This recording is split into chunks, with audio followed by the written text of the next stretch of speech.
Kok ini file mengenai pembaruan PKB taruh di mana ya? Coba cari. Ini apa?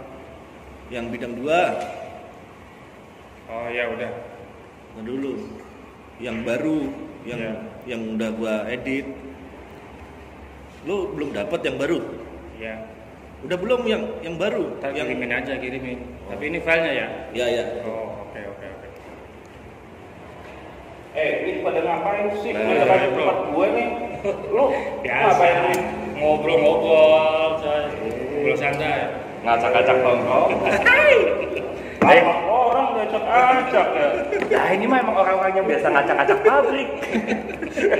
Lagi pada ngobrolin apa sih?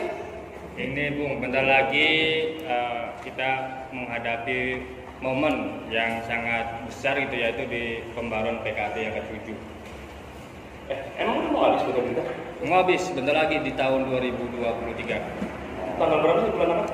Tanggal berapa ya Bung? Tanggal 15 April. 12 April ya? Ya. Berarti ini dari PUK dari pengurus sudah mempersiapkan dong buat perundingan PKB nih, berarti sekarang? Alhamdulillah sudah Bung, kita sudah mulai persiapan pembaruan PKB saat di bulan September 2022. Prosesnya berarti dimulai September kemarin? Betul, Udah ngedraft atau apa gitu? Sudah, dari kita bulan September.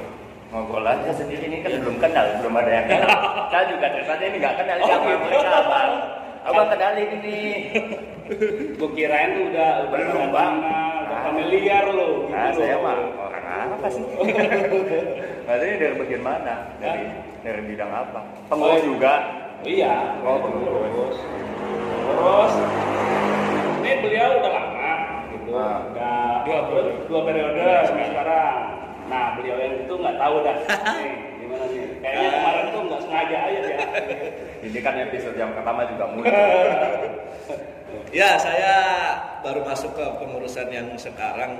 Saya ya namanya Rudi Santoso. Lebih familiarnya dipanggilnya Bewo. Itu saya ada di posisi wakil sekretaris 2. Jadi dalam bidang kerjanya saya berpartner sama senior saya, Bung Toto gitu ya. Itulah Bung. Jadi saya ada di wakil sekretaris 2. Bidang 2 itu pembelaan dan Advokasi dan pembelaan. pembelaan. Oh iya. Ya. Nah, sedangkan saya sendiri, nama saya Toto Caryanto.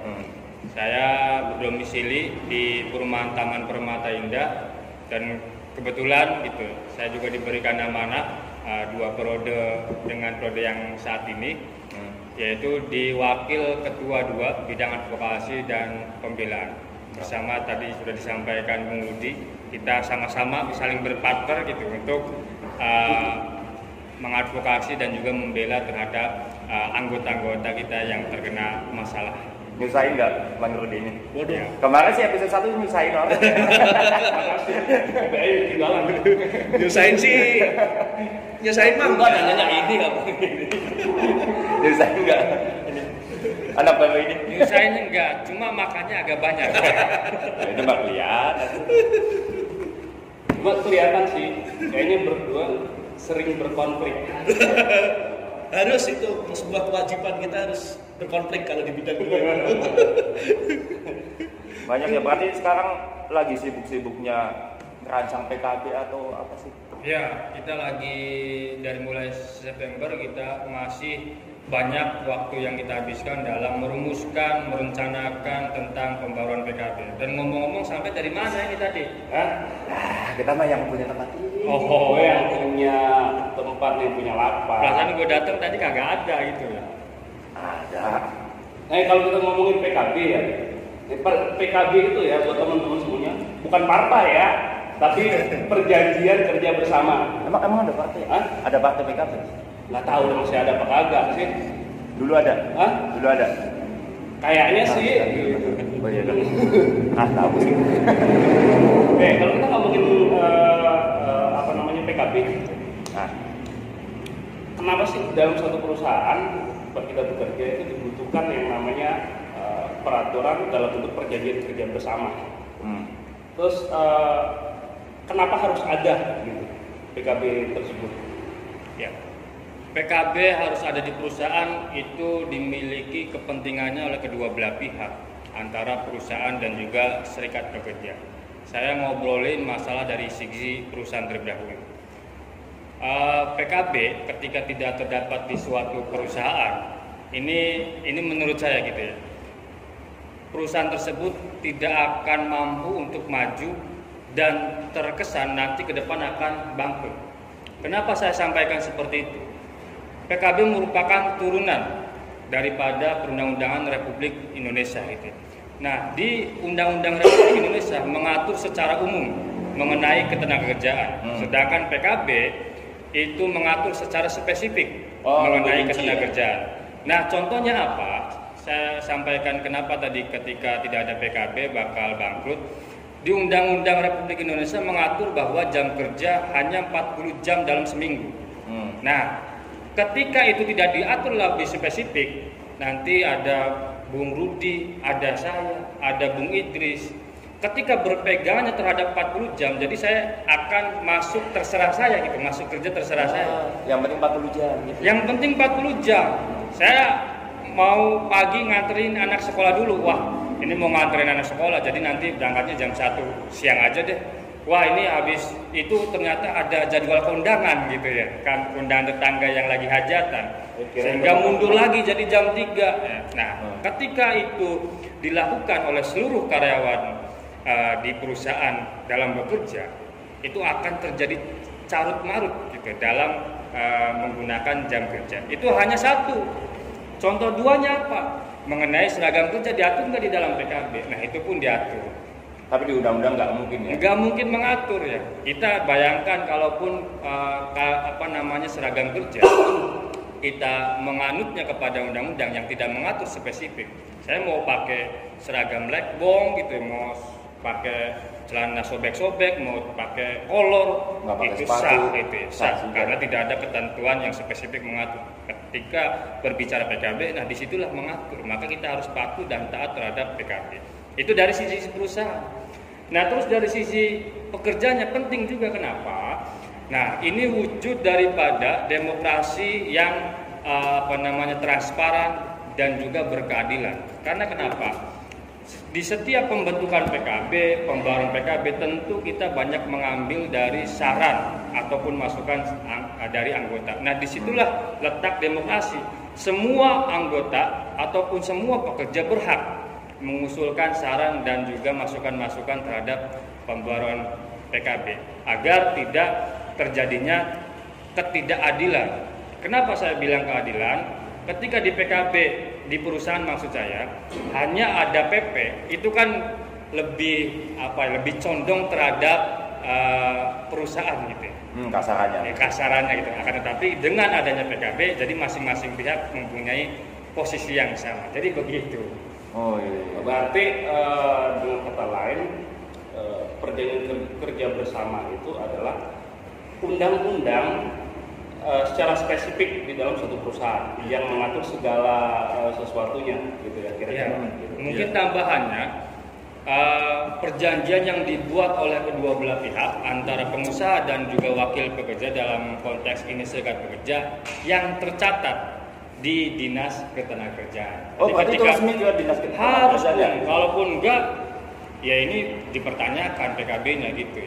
Kita ketika dalam perselisih mau kemana, sedangkan PKB itu sendiri tidak tercatat di dalam Dinas Ketenagakerjaan. Tapi PKB itu diatur dalam undang-undang juga kan sih? Maksudnya ada satu pasal yang nulis kalau perusahaan atau pekerja itu boleh atau wajib punya PKB itu. Nah, itu mungkin Bung Rudi bisa nyampein. Apa tadi pertanyaannya? Dasar hukum.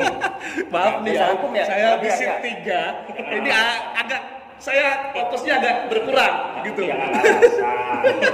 Hari-hari ini juga Saya tadi itu dengerin Bu Toto ini ceramah apa sih? Soalnya kalau bisa dikasih Ajak banget. kalau nanya undang-undang kayaknya dia gitu yang lebih paham gitu, yang lebih tahu. Kok saya nggak yakin ya? Kayaknya lebih pintar yang Silakan. Saya ini memang ya kalau kita bicara dasarnya itu kan di Undang-Undang 13 tahun 2003 itu kan memang diatur dimulai dari pasal 116 kalau nggak salah ya, 116 108 sampai dengan 116 gitu. Itu membicarakan tentang PKB gitu.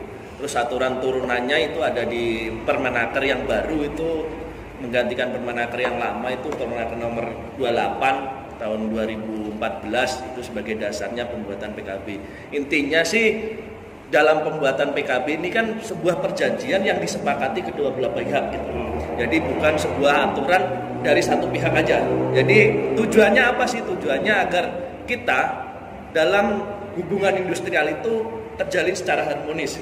Karena di situ mengatur antara kewajiban perusahaan, hak perusahaan, kewajiban pekerjanya dan juga haknya pekerjanya. Terus diatur juga jangka waktunya perjanjian itu akan berapa lama. Dan selanjutnya itu juga dicatatkan siapakah yang menjanjikan juga dicatatkan dan ditandatanganin. Intinya ke depan agar kedua belah pihak ini dalam menjalani bisnisnya, dalam bisnisnya perusahaan itu antara pekerja dengan pengusaha itu bisa berjalan gitu secara harmonis, karena kedua-duanya secara sadar dan secara kebersamaan itu sudah memperjanjikan apa kewajiban dan apa haknya yang didapatkan. Jadi dengan adanya PKB diharapkan kita itu tidak terjadi disharmoni, terjadinya pelanggaran-pelanggaran aturan. Jadi ya kedua belah pihak itu tahu kewajiban dan haknya itu apa gitu. Itu sih harapannya dari apa yang bisa didapatkan dari PKB gitu. Tapi ada nggak perusahaan yang nggak pakai PKB? banyak. Banyak. Berarti nggak, kalau sebenarnya udah ada dasar hukumnya harusnya wajib dong. Harusnya gitu ya. Harusnya ini himbauan saya gitu ya, kepada pekerja-pekerja di luaran sana yang pada umumnya di daerah-daerah khususnya gitu ya. Karena perusahaan yang terdapat di daerah-daerah terpencil ini banyak yang masih belum mempunyai PKB. Padahal tadi sudah disampaikan oleh Bung Rudi bahwa dasar hukum kita ada gitu ya, untuk mendirikannya itu sudah ada gitu. Namun kekurangan dalam mengembangkannya gitu ya. Dalam mohon maaf gitu ya, SDM perlu ditingkatkan masing-masing daerah dan juga mungkin banyak bertanya ataupun mencari literatur tata cara membentuk sebuah yang namanya perjanjian kerja bersama, karena itu penting, Bung. Ini khusus bagi pekerja-pekerja secara umum gitu ya, di seluruh Indonesia. Jadi seperti itu. Ya, kalau kita ngomongin PKB atau pembahasan PKB, ini kan ngomongin masalah kepentingan ya, gitu ya, baik dari perusahaan, pengusaha maupun dari pekerja. Nah, kalau ngomongin PKB terus manfaatnya, kalau ini kita berbicara manfaatnya untuk anggota gitu ya, karena suatu perjanjian kerja bersama pasti mengatur bagaimana suatu organisasi di dalam suatu perusahaan untuk mengatur orang-orang yang di dalamnya, ya, baik itu hak dan kewajiban. Nah, manfaat PKB itu sendiri secara lebih kepada anggota kita, anggota serikat pekerja itu apa aja sih?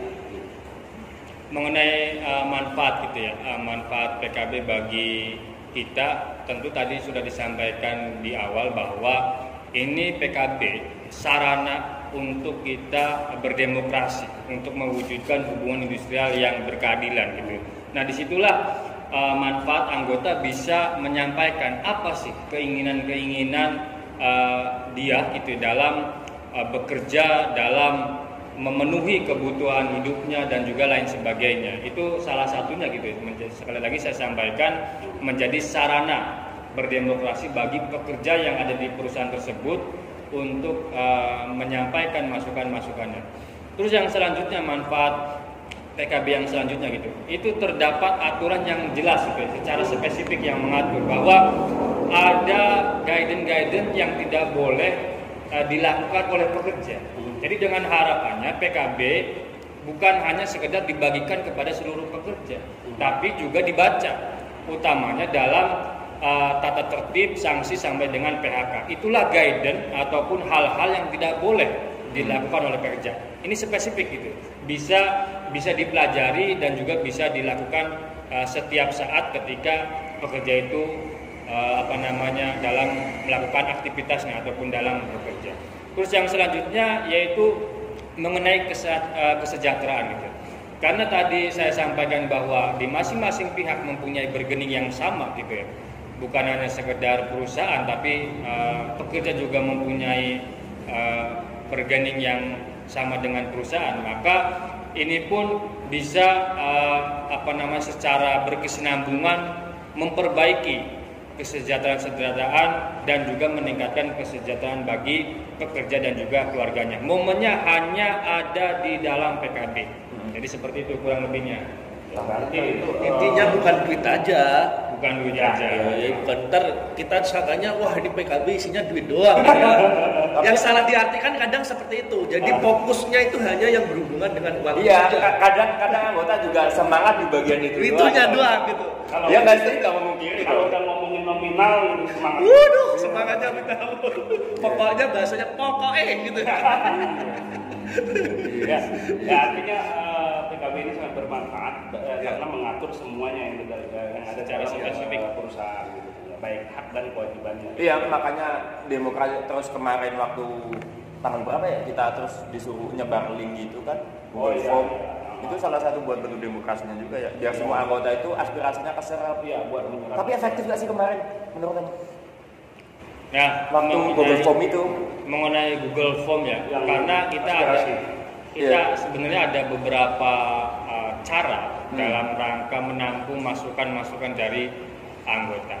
Nah, tadi yang disampaikan oleh rekan saya ini mengenai Google Form gitu ya, metode penjaringan masukan pekerja melalui Google Form kiranya itu kurang efektif gitu ya. Kenapa saya kurang efektif? Ini anggota dalam menyampaikan masukan-masukannya ini hanya berbicara di uang tadi, duit. Nah, ya. Memang yang bikin semangat itu, Nah, bos. namun Nggak mungkin. tidak didasari dengan argumentasi ataupun literatur gitu. Ketika terdapat masukan anggota mengenai kesejahteraan ataupun nominal ataupun uang gitu, dengan dibarengi dengan adanya argumentasi-argumentasi yang kiranya bisa kita sampaikan, itu kita pasti akan masukkan ke dalam draft pembaruan PKB gitu. Nah, kemarin hanya banyak yang mengusulkan kesejahteraan, namun argumentasinya tidak cukup logis gitu. Oh, berarti buat yang orang yang kemarin pengen segini tapi mungkin nanti di PKB nggak seharapan mereka, jawabannya ini ya. Iya, betul. Terus metode yang kedua, tentu di dalam organisasi serikat pekerja kita ada yang namanya badan komisariat, di mana badan komisariat itu wakil daripada anggota yang ada di bagian tersebut. Contohnya bagian terbuling. Nah, si A katakanlah Bakor A ini bisa menampung masukan-masukan di bagian terbuling tersebut. Ketika anggota sudah menyampaikan ke badan komisariat, barulah badan komisariat menyampaikan kepada tim perumus PKB. Nah, itu ada dua metode yang kita lakukan dalam proses pembaruan PKB kali ini.